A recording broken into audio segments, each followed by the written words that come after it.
Assalamualaikum warahmatullahi wabarakatuh. Halo, kembali lagi kepada saya Prilly Jara Amanda Putri.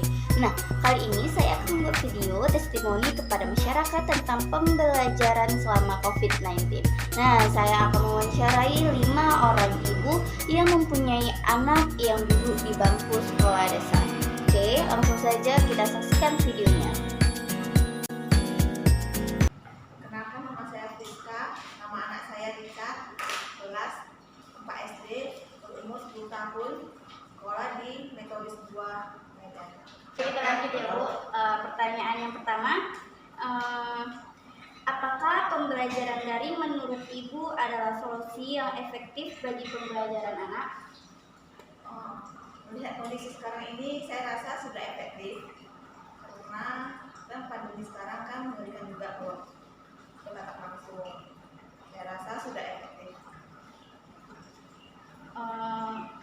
Kemudian, apakah Ibu menyukai pembelajaran secara daring ini? Kalau menyukai sih, saya rasa tidak. Kenapa Bu? Berikan alasannya. Karena selain menambah pekerjaan ibu-ibu, juga yang pasti sangat merepotkan sekali. Kemudian pada pembelajaran daring, hal utama apakah yang menjadi kendala? Jadi kendala apa aja yang dialami selama pembelajaran daring? Kendalanya ya seperti ya kita harus mengajarkan anak itu secara langsung, mengajari anak itu kendalanya, jadi kita jadi nggak hemat waktu, jadi banyak kerjaan. Apakah kuota internet juga termasuk kendalanya? Ya termasuk, jadi banyak biaya. Kemudian bagaimana sistem pembelajaran secara daring yang dilakukan? Secara Zoom itu dari handphone, Ya. Dari WhatsApp atau dari Zoom. Dari Zoom. Ya. Kemudian apakah anak selalu memahami materi yang diberikan oleh gurunya? Saya rasa tidak memahami, jadi kita harus menjelaskan lagi kepada anak itu. Jadi ibu menjelaskan lagi gitu. Ya, menjelaskan ulang. Kemudian bagaimana dengan prestasi belajarnya selama proses daring? Apakah menurun atau meningkat? Prestasinya sih pasti menurun. Kurang. Jadi seperti ya tidak seperti sekolah ada jam pergi jam pulang. Jadi ini kurang, ya prosesnya agak menurun. Kemudian apakah ada perubahan sikap anak setelah pembelajaran daring? Tidak. Tidak. Jadi begitu-begitu saja gitu. Iya. Pertanyaan selanjutnya Bu, apakah anak Ibu menjadi sering bermain daripada belajar? Bermain ya. Iya, jadi sering bermain handphone jadinya. Jadi itu kurang efektif lah ya Bu. Iya. Dulunya kan nggak pakai handphone, ya. Sekarang kan harus belajar dari pakai handphone. Otomatis dia jadi sekalian bermain. Bermain gitu. Iya. Tapi lebih baik bermainnya daripada belajarnya. Oke, jadi pertanyaan terakhir Bu nih, apa harapan Ibu untuk pembelajaran bagi anak ke depannya? Ya, kalau bisa, sementara kan belum bisa sekolah. Kalau bisa segera usahakan bisa masuk sekolah seperti biasa.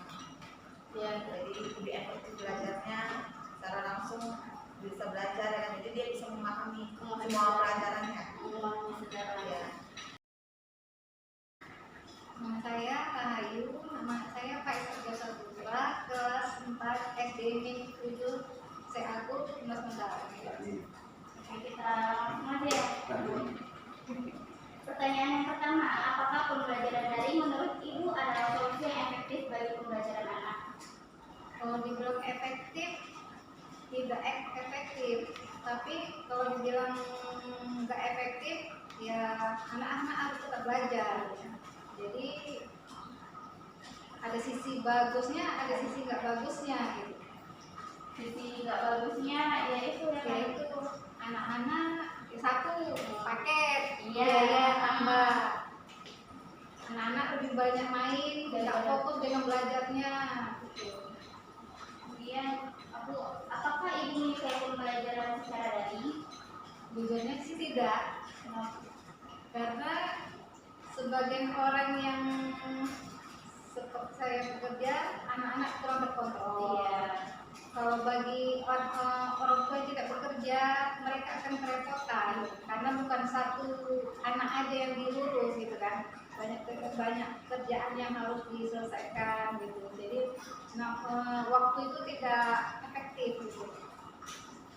Oke, kemudian pada pembelajaran daring hal utama apakah yang menjadi kendala? Jadi kendala apa saja yang dialami pada saat pembelajaran daring? Nomor satu utama yang biaya gitu kan, bagi yang bisa ada uangnya bisa untuk dipakai, bagi yang tidak ada kan kita kasihan. Habis itu waktu kalau orang tuanya yang bekerja, waktunya otomatis untuk anak lebih fokus kurang. Kalau waktu bagi orang tua yang bekerja ya tidak bisa secara mutlak untuk mendampingi anak-anak belajar. Karena bukan di situ aja, karena itu aja yang dia urus. Iya. Oke, selanjutnya bagaimana sistem pembelajaran secara daring yang dilakukan? Menggunakan media apa gitu? Waktu kelas 3 mereka pakai Zoom. Dari jam setengah 1 sampai setengah 5 mereka harus ada online gitu kan. Harus dia kasih tugas, kerjakan, kirim foto, video semua di situ. Jadi kalau yang kayak gitu kan makan waktu sampai setengah hari gitu kan. Cuma yang kelas 4 ini melalui WA kirim tugas dikerjakan, Sabtu dikumpul. Jadi Sabtu dikumpul itu dalam bentuk foto apa datang ke sekolah atau gimana? Orang tua ngantar ke sekolah itu tugasnya. Oh, jadi orang tua antar ke sekolah ya. Oke, selanjutnya Bu, apakah anak selalu memahami materi yang diberikan oleh guru? Ya tidak semua materi yang mereka paham gitu kan, karena ditambah lagi kalau orang tua yang menjelaskan terkadang anak-anak kurang, orang tua yang menjelaskan kurang memahami gitu kan. Beda dengan guru, memang udah biasa mereka menjelaskan apa yang anak murid. Kemudian Bu, bagaimana dengan prestasi belajar selama daring? Apakah menurun atau meningkat? Dibilang menurun, kita tidak tahu di mananya, di mana anak ini bisa paham dengan pelajaran itu gitu kan. Karena pun di memang sekolah orang ini memang tidak ada ditiadakan ranking gitu, karena kan yang belajar itu terkadang bukan anaknya, orang tuanya. Jadi mereka pun bukan belajar dari pikiran mereka, sekarang menggunakan Google gitu. Jadi kan anak tidak tahu benar atau tidaknya. Oke, selanjutnya apakah ada perubahan sikap anak setelah pembelajaran daring? Tidak ada. Contohnya seperti apa? Ya banyak contoh main ke HP. Main ke HP. Memang nggak main, memang nggak keluar, tapi kan HP, game terus belajarnya udah saya belajar, ujungnya ya main game. Jadi ibu pernah marahi atau gimana gitu? Ya pasti, setiap orang tua pasti akan marah gitu anaknya ya. Karena kan udah dari belajar nyambung ke HP Dia langsung nggak banyak waktu. Oke, pertanyaan terakhir Bu, apa harapan ibu untuk pembelajaran bagi anak ke depannya? Ya harapan saya sebagai orang tua mudah-mudahan COVID ini cepat berlalu, mudah-mudahan anak kita bisa masuk sekolah lagi seperti biasa, jadi orang tua pun tidak jadi beban ya, karena anak ini belajarnya nggak efektif. Nama saya Ayu, anak saya namanya Riki Adikia, kelas 1 SD. Umurnya? Umur 7 tahun. Kita mulai ya. Ya, Pertanyaan pertama, apakah pembelajaran daring menurut ibu adalah solusi yang efektif bagi pembelajaran anak? menurut saya tidak, karena itu sangat merepotkan. Apalagi saya ini seorang karyawan. Jadi nggak ada lah yang mengendalikan di rumah gitu ya? Nggak ada. Yang mengontrol. Iya, nggak ada. Jadi pertanyaan yang kedua, pada pembelajaran daring hal utama apakah yang menjadi kendala? Jadi kendala apa saja yang dialami ibu sama pembelajaran daring? Yang dialami anak ibu dan ibu sama pembelajaran daring? Kendalanya, misalnya kendalanya itu kuota internet. Iya, itu salah satunya. Kemudian apa apa handphone juga? Iya, sama kendala handphone juga. Jadi kalau misalnya di rumah gitu kan, yang mengontrol anak itu siapa? Saya leskan anak saya. Oh, dileskan. Iya, karena kalau tidak gitu kan payah. Saya kan tidak bisa mengontrol, apalagi bapaknya kan. Jadi saya leskan lah. Jadi gitu. selama dari ini yang mengawasi siapa? Ya kadang ya neneknya lah di rumah. Kadang pun yang sekolahnya kan jarang-jarang dia. Kadang kan di rumah aja sekolahnya gitu. Jadi kalau misalnya di rumah itu dikasih tugas sama Iya, dikasih tugas. pertanyaan selanjutnya, bagaimana sistem pembelajaran secara daring yang dilakukan? Misalnya dengan cara apa gitu? Dengan WhatsApp atau dengan yang lain? Ya itulah kayak mana ya, gurunya cuma ngasih tugas, itu dibawa pulang. Oh, jadi nanti diambil soal diambil terus dikerjakan di rumah. Oh, gitu sistemnya. Sistemnya. Oke, Bu, pertanyaan selanjutnya, apakah anak selalu memahami materi yang diberikan oleh gurunya? Ya kadang-kadang. Jadi kalau misalnya anak ibu nggak paham gitu kan, itu menjelaskan ulang lagi di rumah apa gimana gitu? Ya jelaskan juga lah sedikit-sedikit, kadang yang dia ngerti, kadang yang tidak. Jadi dijelaskan lagi ya kan, kalau ibu pulang kerja Iya, malamnya gitu ya, kita harus aktif juga gitu. Pertanyaan selanjutnya, bagaimana dengan prestasi belajarnya selama proses daring? Apakah menurun atau meningkat? Ya sebenarnya agak menurun gitu. Karena daring ini ya kan? Nggak ada kriteria. Oke, pertanyaan selanjutnya, apakah ada perubahan sikap anak setelah pembelajaran daring? Kayak sikap suka main-main atau gimana? Iya, banyak main-mainnya daripada belajarnya. Ya, Bu. Karena daring kayak gini nggak ya? Iya. Oke, pertanyaan selanjutnya, Bu. Apa harapan Ibu untuk pembelajaran bagi anak?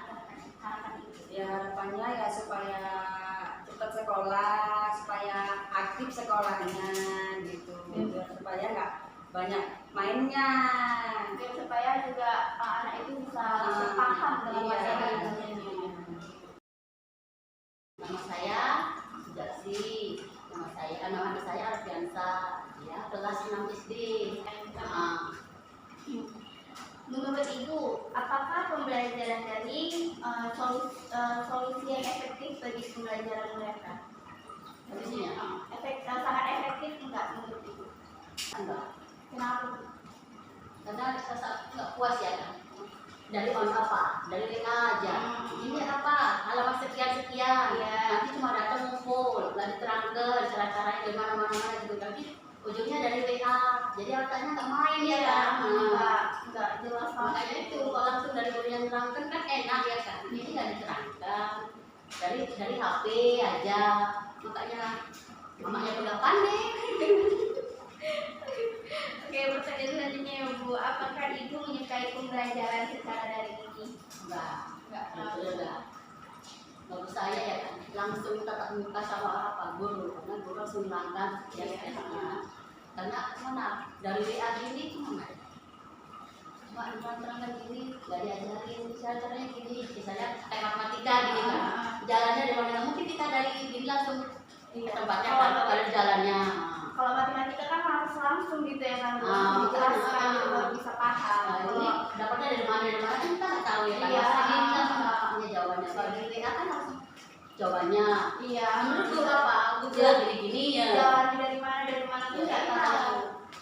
Oke, Bu, selanjutnya pada pembelajaran daring hal utama apakah yang menjadi kendala? Jadi kendala apa saja yang dialami sama pembelajaran daring ini gitu?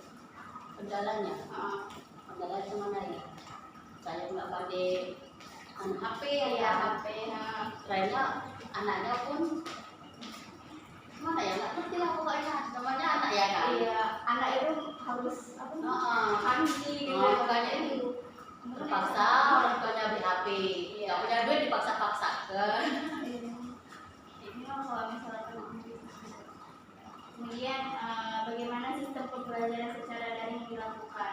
Apa dari WA, apa dari Ya, bagus lah bagi saya langsung kita dari yang itu kan halaman sekian nanti dulu apa nengok dulu ada apa enggak, ada pelajaran enggak ada, udah main di negeri lagi kadang nggak belajar. Kalau di swasta masih mungkin sih datang. Kalau di negeri nggak pernah, anakku di negeri nggak pernah datang. Jadi ngambil HP Makanya biasa kan kita Sabtu dia datang.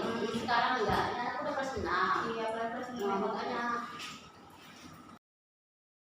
Saya Dewi Wahyuni. Anak saya bernama Muhammad Abid Al-Farid, kelas 5.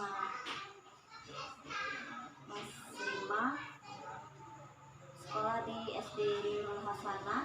Oke, baik Bu, kita mulai ya pertanyaan yang pertama. Apakah pembelajaran daring menurut Ibu adalah solusi yang efektif bagi pembelajaran anak? Kalau menurut saya sih daring kurang efektif dikarenakan anak-anak sulit, tidak ada yang membimbing kalau pas belajar waktu pas belajar jam sekolah itu, karena kebanyakan sih orang tuanya yang sibuk dan aktivitas masing-masing. Oke Bu, pertanyaan selanjutnya. Apakah Ibu menyukai pembelajaran secara daring? Untuk masa pandemi seperti ini sih dibilang suka, gimana? Nggak suka sih sebenarnya. Kalau jujur saya nggak suka karena itu tadi kurang efektif. Anak-anak banyak main. Jadi harus diterpaksakan, harus suka gimana gitu ya, kalau suka terpaksa gitu karena. Iya, karena suka terpaksa lah, karena dengan kondisi seperti ini mau gimana lagi. Oke, pertanyaan selanjutnya. Pada pembelajaran daring, hal utama apakah yang menjadi kendala? Jadi kendala apa saja yang Ibu rasakan selama pembelajaran daring? Utamanya kendalanya sih paket ya. Paket kan nggak semua orang punya uang untuk beli paket. Udah gitu dalam membimbing anak kan nggak 100% juga orang tua bisa membimbing anak pas dia tidak di sekolah. Dan kalau pas sekolah sih kan biasa kita serahkan ke wali murid aja, ke gurunya, guru wali kelasnya. Jadi nggak ada orang tuanya sih mengajarinya lagi. Apakah handphone termasuk salah satu kendalanya Bu? Oh iya, soalnya handphone di rumah pun kan terbatas. Tidak satu anak satu enggak. Apalagi nanti SD ya kan Bu. Oke, pertanyaan selanjutnya. Bagaimana sistem pembelajaran secara daring yang dilakukan? Melalui apa? Gitu ya. Sistemnya sih lewat Zoom. Zoom. Berarti nanti guru masih link gitu. Iya. Oke, selanjutnya. Apakah anak selalu memahami materi yang diberikan oleh guru? Tidak semua anak mengetahui materi yang dikasih guru, disebabkan itu tadi tidak maksimal guru menerangkan kepada murid karena daring itu tadi. Penerapannya kan berbeda sama sekolah seperti biasa normalnya. Ini karena pandemi ya, mau nggak mau ya kayak gitu kondisi. Jadi kalau misalnya anak Ibu tidak memahami materinya, apakah Ibu mengulang-ulang lagi apa gimana? Wajib mengulang malam, disempatkan lah, sempat nggak sempat ya disempatkan, namanya demi anak. Kemudian bagaimana dalam prestasi belajarnya selama proses daring, apakah menurun atau meningkat? Menurun meningkat itu labil lah ya. Dengan bilang menurun sih kalau menurut saya, karena biasanya anak itu belajar seminggu full, ini belajar seminggu cuma 3 kali, dikasih PR, jadi anak banyak main. Oke, pertanyaan selanjutnya. Apakah ada perubahan sikap anak setelah pembelajaran daring? Perubahan sikap mental pasti ya. Anak di rumah tuh banyak main. Dengan biasa kalau normal biasa sekolah sih dia jarang main. Sekarang udah musim daring kayak gini, main handphone. Banyak main lah, banyak jam waktu bermainnya. Susah sekarang. Oke Bu, pertanyaan selanjutnya. Apa harapan Ibu untuk pembelajaran bagi anak ke depannya? Harapan saya sih pandemi ini cepat berlalu ya, biar anak ini belajar normal seperti biasanya, seperti dulu lagi. Jadi orang tua pun nggak stres, nggak pusing mikirkan masalah paket lah, handphonenya yang gantian lah. Apalagi orang tua yang tidak mampu ya, Pak, yang kurang mampu. Nggak semua orang tua itu mampu untuk dipaket.